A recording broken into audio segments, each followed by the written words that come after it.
আজকে একটা হিন্দু মা ফোন করে বলছে তুমি আব্বাস বলছো। আমি বলছি হ্যাঁ, আপনি কে বলছেন? আমি হিন্দু ঘরের মেয়ে গো, আমি তোমার মা সমতুল্য। আমি বলছি মা সমতুল্য নয়, মাই হন। বলেন কি বলছেন? না তুমি যেগুলো বলছো করতে পারবে তো?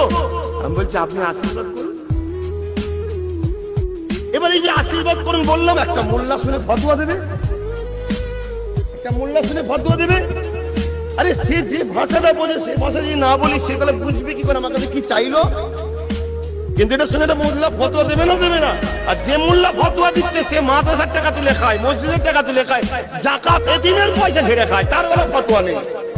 আমি আশীর্বাদ বলে ফেলেছি, ফতোয়া আমার দিতে হবে।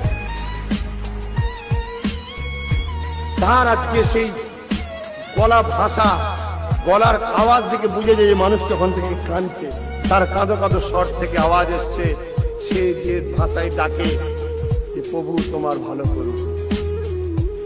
এটা হিন্দু বাবা এসে থরথর করে কাঁপছে লাঠিতে, সেও বলছে একবার আব্বাসকে দেখবো।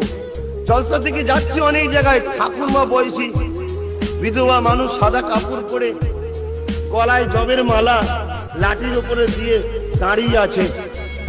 পাশ থেকে একজন দেখাচ্ছে এইটা হলো আব্বাস, সে আমাকে আশীর্বাদ করছে। কেন?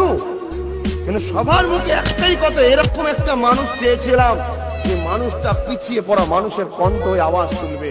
কেন যে আওয়াজ